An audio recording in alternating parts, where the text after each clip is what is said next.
ఇక్కడ పాయింట్ చాలా చాలా చాలా మనం అందరం గమనించాల్సిన పాయింట్, అబ్బాయిలు ఎస్పెషల్లీ గమనించాల్సిన పాయింట్ గుర్తుపెట్టుకోండి. మస్తాన్ సాయి పౌరాశ్రమంలో ఏదో డ్రగ్స్ చేస్తున్నాడని ఒక కేసు ఉండొచ్చు, అది కూడా పెడ్లర్ కాదు, ఏదో కన్జ్యూమ్ చేసి. అది కూడా ఇప్పుడు ఈ ఉనిత్ రెడ్డి అనేవాడు ఈఎంఐకి అలవాటు చేస్తే ఈఎంఐ మస్తాన్ రెడ్డికి ఏదో ఒక మూమెంట్ లో అలవాటు చేసింది అనేది మనకు అర్థమవుతుంది. అయితే సరే అలవాటు చేసింది, తర్వాత ఏదో అయింది. పాయింట్ ఏంటంటే వీళ్ళిద్దరు డ్రగ్స్ తీసుకొని కొట్టుకున్నారు, లేకపోతే ఈఎంఐ బూతులు మామూలుగా కాదు, ఆయన అది కూడా ఒప్పుకున్నారు సభాముఖంగా. వాళ్ళు బూతులు వీళ్ళకి నార్మల్ పచ్చి బూతులు మాట్లాడుకుంటుంటారు. ఇలా పచ్చి బూతులు మాట్లాడుకున్నప్పుడు ఆ అబ్బాయిని ఏదో వాళ్ళ అమ్మను ఏదో తిట్టుంటే మరి అమ్మని తిట్టే ఎవరికైనా కోపం రాదండి? వేరే వాళ్ళ అమ్మని తిడితేనే మనకు కోపం వస్తుంది, సొంతగా వాళ్ళ అమ్మని తిడితే కోపం రాదా? అలా ఏదో మూమెంట్లో కోపం వచ్చి ఉంటుంది, కొట్టుంటాడు, ఈఎంఐ తిరగబడి ఉంటుంది, 4 కొట్టుకున్నారు, అయ్యింది. నన్నే కొడతావా, నేనేంటో చూపిస్తా, మహిళా పవర్ అంటే ఏంటో చూపిస్తా. మహిళకి చట్టంలో ఉన్న వెసులుబాట్లు యూజ్ చేసుకొని పోయి ఆ అబ్బాయి మీద రేపు ఇవన్నీ పెట్టింది. కట్ చేస్తే ఆ అబ్బాయి, నేను కనుక్కుంటే తెలిసింది ఏంటంటే అబ్బాయి ఒక ఐఐటి గ్రాడ్యుయేట్. ఐఐటి మామూలు చోట మోట ఇంజనీర్, ఐఐటి గ్రాడ్యుయేట్. అతను ఒక ఫర్మ్ పెట్టుకొని ఏదో సాఫ్ట్వేర్ చేస్తున్నట్టున్నాడు. అంత ఉండి సరే ఏదో కక్కుర్తిపడ్డాడో లేకపోతే ఏదో ఈ అమ్మాయితో పరిచయం డ్రగ్ ఏదో, బట్ అది వేరే కేసు. కానీ ఈ కేసు చూడండి, క్లియర్ కట్గా ఆ అమ్మాయి సభాముఖం అవుతుంది, నేను ఏదో చిన్న గొడవ కొట్టుకున్నది, దాన్ని పెద్దది చేయాలి అని చెప్పి ఈ 376 ఇవన్నీ పట్టాలి. మళ్ళీ అక్కడ దానికి కూడా కవరింగ్, ఇది నా రైటింగ్ కాదు, ఇదిగో వెడ్డింగ్ కార్డు, ఇదిగో మా వీడియో, ఇలాంటి ఏది జరిగినా ఫైనల్ గా అబ్బాయి మీద కేసు పడింది. సంవత్సరం పాటు ఎంత మానసిక క్షోభ. ఒక అబ్బాయి మీద రేప్ కేసు పడిందంటే వాడిని ఎంత క్రూరంగా చూస్తుంది సమాజం, ఎంత క్రూరంగా చిత్రీకరిస్తుంది మీడియా. గుంటూరులో వాళ్ళ ఫ్యామిలీ తలెత్తుకోలేకపోతుంది కదా, నిజమే పాపం అబ్బాయి చేశాడని చెప్పి ఇవాళ నువ్వు వచ్చి చెప్తున్నావు ఏం లేదని. ఒక సంవత్సరం పాటు ఎక్కడ పోయావు నువ్వు? ఎంత నరకం అనుభవించుంటాడు అబ్బాయి, ఎంత నష్టం. ఆ అబ్బాయి అమెరికాకి పోవాలంటే కూడా లుక్అవుట్ నోటీస్, వెళ్ళిపోవడానికి లేదు. నేను జరిగేది ఇప్పుడు రాజ్ తరుణ్ గురించి ప్రశ్నించట్లా, ఇవాళ నేను మస్తాన్ సాయి గురించి ప్రశ్నిస్తున్నాను. మస్తాన్ సాయి జరిగినటువంటి లిటరల్లీ నువ్వు ఇవాళ వచ్చి సంవత్సరం 3 నెలల తర్వాత వచ్చి నేను చేసింది తప్పే, లేకపోతే మేము తప్పుడు కేసు పెట్టాము అని చెప్పి ఎలా ఒప్పుకుంటావు? అది కూడా మళ్ళీ ఎక్కడ మేము చేసామని చెప్పి క్లియర్గా నువ్వు సంతకం పెట్టి మళ్ళీ ఇది నాకు కాదనడానికి లేదు. ఎందుకంటే రాజ్ తరుణ్ కేసులో ఎఫ్ఐఆర్ లో రాజ్ తరుణ్ నార్సింగ్ పోలీస్ స్టేషన్ లో ఆవిడ ఇచ్చిన కంప్లైంట్ లో ఆవిడ పెట్టిన సంతకం ఈ సంతకం క్లియర్ కట్ గా మ్యాచ్ అవుతున్నాయి. ఇవి 2 పబ్లిక్ డొమైన్ లో అవైలబుల్ ఉన్నాయి, మీరు చూసుకోవచ్చు. సేమ్ సంతకం ఇక్కడ కూడా. నాకేం తెలియదు, నేను పాపం ఎరగను, నేను పెట్టలేదు. ఆవిడకి తెలుసు, ఆవిడే పెట్టింది, ఆవిడే స్టేషన్కి వెళ్ళింది, ఇవన్నీ ఆవిడ ఒప్పుకుంది. కానీ ఆ రైటింగ్ అదే రైటింగ్ నీదో కాదో అది పక్కన పెట్టాను. కేసు పెట్టావు, రాయించావేమో, నువ్వే పెట్టావు, నీ సంతకం నువ్వు పెట్టావు, నువ్వు వెళ్ళి కూర్చున్నావు. 1 సంవత్సరంన్నర పాటు ఒక అబ్బాయిని ఇంత తీవ్రంగా, ఇంత మానసిక క్షోభ, ఎంత కేసు కాదు కదా అది, ఎంత ఆర్థికంగా ఎంత నష్టపోయింటాడు ఆ అబ్బాయి. దీనితో మనకు తెలిసిందే, పోలీసులు కొంతమంది డబ్బులు కేసు తీయాలంటే. అండ్ దారుణం ఏంటంటే కనీసం ఛార్జ్ షీట్ కూడా కాలేదు ఆ కేసు. కానీ ఏమవుతుంది, మీడియాలో జరిగే రేపు జరుగుతుంది కదా అబ్బాయికి. ఇదే నేను చెప్పేది, జస్ట్ ఉన్నాయి కదా వెళ్ళి ఎఫ్ఐఆర్ పెడితే పెట్టేయండి. పోలీసులు ఎఫ్ఐఆర్ పెట్టేస్తారు, అమ్మాయి అడగగానే పెట్టేయడం, 4 ఫోటోలు, కొట్టుకున్న ఫోటోలు అవి దాన్ని పెట్టి రేపు మర్డర్ పెట్టేశారు. ఎంత నీచం అండి, ఎంత క్రూరం అండి. ఒక అబ్బాయికి ఇంత దారుణంగా అన్యాయం చేయొచ్చు అని చెప్పి ఇప్పుడు ప్రూవ్డ్ అనమాట. లాయర్ దిలీప్ శంకర్ గారితో పాటు వచ్చి మేము తప్పు చేశాం అని ఒప్పుకున్నట్టే కదా. సరే తప్పు చేయించారా, వాళ్ళు చేయించారా కాదు, మీరు ఏదైనా సరే మీ వల్ల జరిగిన దానికి ఒక అబ్బాయి 1.5 సంవత్సరం జీవితం మీరు తెచ్చివ్వగలరా? ఆ అబ్బాయి కుటుంబం పడుతున్న మానసిక క్షోభ మీరు తీర్చగలరా? ఈ వాడు వచ్చి మీరు కేసు వెనక్కి తీసుకొచ్చుకోవచ్చు. ఈ 1.5 సంవత్సరం ఎవడు తెచ్చిస్తాడు? వాడు కనుక పరువు నష్టం దావా వేస్తే 50 కోట్లు 100 కోట్లు అయ్యాలి. ఎందుకంటే ఐఐటి అబ్బాయి, వాడు ఎంత కెరీర్ ఉంటుంది, ఏమై ఉంటుంది, ఎంత నష్టపోయాడు అబ్బాయి. ఇప్పుడు ఈ అమ్మాయి ఏదైతే ఇప్పుడు చెప్తుందో, అది మేము తప్పుడు కేసు పెట్టామని ఏదంటుందో దానికి చట్టబద్ధత ఉంటుందా? ఈ రోజు మళ్ళీ ఆ అబ్బాయి మస్తాన్ సాయి అనే అబ్బాయి వచ్చి నా మీద ఈ రోజు అట్లా తప్పుడు కేసులు పెట్టింది, చాలా మానసిక గురి చేసింది అని చెప్పే అవకాశం ఉంటుంది? లాయర్ సాక్షిగా, ఒక యాక్టివిస్ట్ సాక్షిగా, ఆ టీవీ ఛానల్ మోడరేటర్ సాక్షిగా అంత ముందు చెప్పారు క్లియర్ కట్ గా. That it self is a proof. అబ్బాయికి బయటపడిపోయినట్టు అబ్బాయి. కానీ బయటపడిపోయిన సంతోషపడిపోవాల్సిన సమయం కాదు సార్. 1.5 సంవత్సరం పాటు వాడి జీవితం సంకనాకిపోయింది. ఎవడు తెచ్చిస్తాడు వాడి జీవితం? ఇదే నా పోరాటం. ఇలా ఎంతమంది అబ్బాయిల జీవితాలు సంకనాకిస్తున్నారు తెలుసా ఈ సెక్షన్లు పెట్టుకొని? ఎంతమంది అబ్బాయిలు జస్ట్ ఏదో చిన్న కూడా, నాకు చాక్లెట్ తెచ్చివ్వలేదు, నాకు బిస్కెట్ తెచ్చివ్వలేదు, లేకపోతే నాతో తన్నులు తెలియదు, నాతో తిట్లు తెలియదు, లేకపోతే నేను తిట్టినప్పుడు తిరగబడ్డావు. ఇలా చిన్న రీజన్స్ కూడా పెద్ద కేసులు పెట్టి వాళ్ళ ఈగో సాటిస్ఫాక్షన్ చేసుకోవడం కోసం మగవాళ్ళని 0.5 గాళ్ళని చేస్తున్నారు సార్.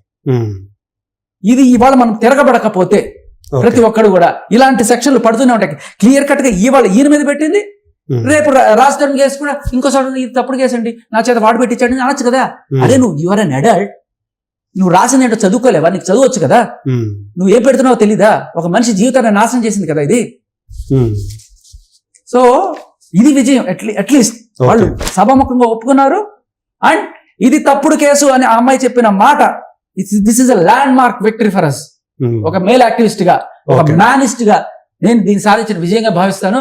ఖచ్చితంగా దీన్ని పరిగణలోకి తీసుకొని ఇక నుంచి పోలీసు వాళ్ళు ఎవరన్నా సరే ఇలాంటి అమ్మాయిలు వచ్చి ఫాల్స్ కేసెస్ పెడుతుంటే పూర్వాపరాలు పరిశీలించకుండా ఇష్టం వచ్చినట్టు కేసులు పెట్టేస్తే తీసుకోకూడదు. సో ఇప్పుడు రాజతరుణ్ కేసులో కూడా అంత ఈజీగా ఎఫ్ఐఆర్ ఎట్లా చేస్తారు సార్, ఇవన్నీ చూడకుండా చూస్తే జరగదు కదా. ఇప్పుడు రాజతరుణ్కి ఏం జరుగుతుంది, ఫస్ట్ మనం అందరం కూడా నేను వచ్చేదాకా అందరూ మీడియా ఏం రాసేస్తారు, అయ్యో వాడు ఒక కామాంధుడు, ఒక క్రూరుడు, ఇవే కదా రాసింది పాపం. నిజంగా ఇలా తెలుస్తుంది, నిజం రివర్స్ లో ఉంది. అంటే అందరికీ అది ఒక షాకింగ్ న్యూస్. ఎందుకంటే రాజతరుణ్ గురించి తెలిసిన వాళ్ళు ఎవరైతే ఉన్నారో వాళ్ళు మామూలుగా ఆశ్చర్యపోవడం కాదు, ఒక దిగ్భ్రాంతికి గురైన సందర్భం అది. సో ఇలాంటి వాడి రాజతరుణ్ ఇలా ఎప్పుడు అనుకోలేదే, మనతో ఇప్పుడు దాకా మనకు పరిచయమైన దాంట్లో ఎప్పుడు ఈ యాంగిల్ మనకు కనిపించలేదే. చాలా మంది చెప్పిన విషయాలు ఏంటంటే అసలు లావణ్య అనే పేరు కూడా మేము అసలు వినలేదు, అతని నోటి వెంట ఎప్పుడు కూడా చెప్పినట్టుగా కూడా అని కూడా అతనితో కలిసి పనిచేసిన వాళ్ళు నా ఇంటర్వ్యూలో చెప్పినటువంటి విషయం. సో ఇది ఒక నిజంగా చెప్పాలంటే ఒక షాకింగ్ విషయం. సో ఇప్పుడు మీరు వచ్చారు, బయటకు వచ్చి చెప్తా ఉన్నారు కాబట్టి ఒకటి ఇట్లా బయటకు వస్తున్నాయి. ఇప్పుడు ఒక్కొక్కటి ఏదైనా కొంచెం టైం తీసుకుంటే నిజాలన్నీ కూడా బయటకు వస్తాయి అంటారు కదా, కాస్త వెయిట్ చేస్తే.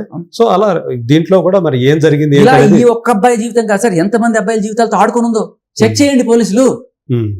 అదే స్టైల్లో ఇప్పుడు రాజతరుణ్ జీవితంతో కూడా ఆడుకుంటుంది కదా, చూడాలి కదా. మీరు ఇష్టం వచ్చినట్టు ఎఫ్ఐఆర్ పెట్టేస్తే ఇప్పుడు ఈ అబ్బాయికి ఎఫ్ఐఆర్ పెట్టేయడం వల్ల ఎంత లాస్ వచ్చిందో, ఇప్పుడు రాజతరుణ్ మీద పెట్టిన వల్ల ఎంత లాస్ వస్తుంది, ఎవరు కూడిస్తారు ఇది నష్టం. ఇదే నా పోరాటం అంతే. రేపు మీకు జరిగిన వస్తాను సార్, రేపు మీకు జరిగిన వస్తాను, ఎవరికి వచ్చినా నేను పోరాడతాను అంతే. ఓకే. ఇప్పుడు రాజతరుణ్ మీద ఏదైతే ఆమె పెట్టిందో ఇదంతా తప్పుడు కేసు కింద మీరు భావిస్తున్నారా? నేను ఖచ్చితంగా భావిస్తున్నాను సార్. ఎందుకంటే she has this habit of putting cases, ఒకటి కాదు రెండు కాదు, ఓకే, పెడుతూనే ఉంటుంది కేసులు పోయి. ఓకే. ఇదే అమ్మాయి ఇదే రాజతరుణ్ తీసుకెళ్లి షీ టీమ్స్ లో ఈ మస్తాన్ సాయి నాకు కావాలని చెప్పి పోరాటం చేసింది. ఇక్కడ పెట్టింటే గుంటూరులో పెట్టిన తర్వాత అక్కడ సరే టెస్ట్ ఈ ఎమ్మెల్సీ టెస్ట్ కూడా పోలా, అంటే రేపు జరిగింది అన్నావు కదా టెస్ట్ కి రామంటే టెస్ట్ కూడా పోలా. ఓకే. అక్కడ పోకుండా మళ్ళీ ఇక్కడికి వచ్చి ఇక్కడ మళ్ళీ రావాలన్నమాట. ఇక్కడ షీట్ కలిసారని చెప్పేసి మళ్ళీ అక్కడ కూడా కంప్లైంట్ ఇచ్చారని చెప్పారు. కంప్లైంట్ ఇచ్చేటప్పుడు కూడా తమాషా ఎంత చూడండి, రాజతరుణ్ పక్కన పెట్టుకొని ఇతను నా ఫ్రెండ్, ఇతను నాకు కావాలి అని. అంటే జస్ట్ ఇట్స్ లైక్ కేసులు, పోలీసు, మీడియా, ఈ మూడు పేర్లు చెప్పి మనిషిని బెదిరించి, ఎస్పెషల్లీ మగాళ్ళని బెదిరించి, కేసులు, పోలీసు, మీడియా, మహిళ, నేను మహిళ అంటే ఇంకా అది వేరే రకంగా ఉంటుందని బెదిరించి మగాళ్ళ జీవితాలతో ఆటలాడుకునే ఇటువంటి వాళ్ళకి కొద్దిమంది అంటే మనం ఆడవాళ్ళందరూ కూడా ఇలా తప్పు చేయకూడదు కాబట్టి ఇలాంటి వాళ్ళు కూడా తయారవుతున్నారు. ఇలాంటి వాళ్ళు సార్, ఇలాంటి వాళ్ళు 1% కూడా ఉండరు సార్. భారతదేశంలో 1% అంటే ఎంత, 150 కోట్లు వాళ్ళు చాలు.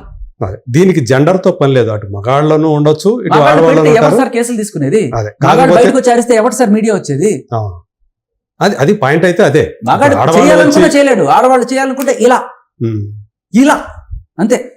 అమ్మాయి అది కూడా చెప్పింది, నేను ఉమెన్ అని చిటికేసి మరి చెప్పింది, నా పవర్ ఏంటో చూపిస్తా. ఓకే. ఆ అమ్మాయి తంతుంది. ఆమె తరపు లాయర్ ఏదో ఒక వీడియో తీసుకొచ్చి బయట పెట్టారు, దాంట్లో రాజతరుణ్ మాట్లాడిన మాటల్ని, అతను ఎంత దారుణమైనటువంటి మాటలు మాట్లాడారు. దట్ ఈస్ వాళ్ళు ఒక డ్రామా ఏదో ప్లే చేసుకుంటున్నారు. అది బూతుల డ్రామా కావచ్చు, వాళ్ళు బూతుల పాటలు పాడుకుంటారు, బూతుల డ్రామాలు కావచ్చు. మీరు దాంట్లో క్లియర్ గా గమనిస్తే ఆ అమ్మాయి ఆన్ ద స్పాట్ హీ ఏమవుతుంది అంటే మహానటి కావాలని ఆవిడ కోరిక అనుకుంటా బేసికల్లీ. అలా ఆవిడ నటు ఏమవుతుంది, కాసేపు ఏడుస్తుంది, కాసేపు నవ్వుతుంది, ఇలా చేస్తుంది. పర్ఫార్మెన్స్ స్పీక్స్ అని కూడా అంటున్నారు. మరి ఇప్పుడు మీరు కూడా అర్థం చేసుకోవాల్సింది అదే. మళ్ళీ ఏదో ఆడిషన్ అనే మాట వినపడతా ఉంది.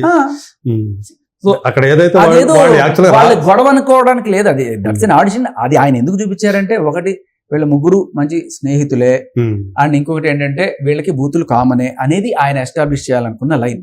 ఓకే. అది ఎందుకంటే నేను ఆవిడ బూతులు ప్రపంచానికి వినిపిస్తున్నానని, లేదంటే ఆయన తిడతాడు ఈవిడ తిడుతుంది అని చెప్పి.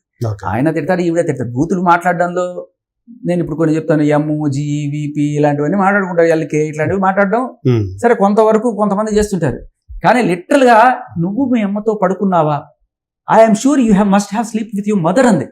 అది మనిషా పశువా? అది చెప్పు తీసి కొట్టదట్టాడు వాళ్ళు సమాజంలో. కూర్చోబెట్టి ఇంటర్వ్యూలు చేస్తారా మీరు?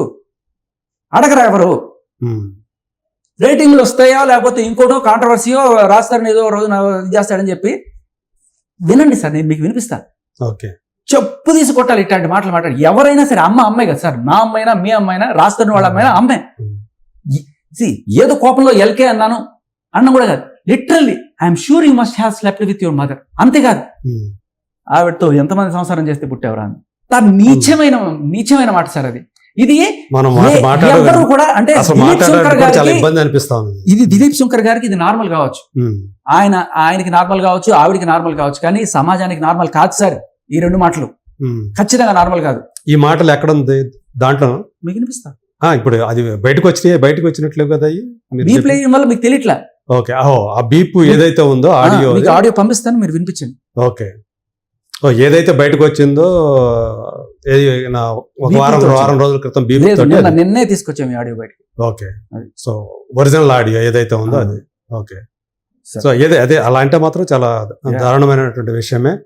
చూద్దాం ఇది ఎలాంటి టర్న్ తీసుకుంటుంది ఏంటనేది. ఇప్పుడు మీరు ఏదైతే పోరాటం చేస్తున్నారో ఇది కూడా అందరూ చూడాల్సిన విషయం. ఇందులో నిజాలు తెలుసుకొని నిజం వైపు, న్యాయం వైపు నిలబడాల్సినటువంటి సందర్భం ఇది.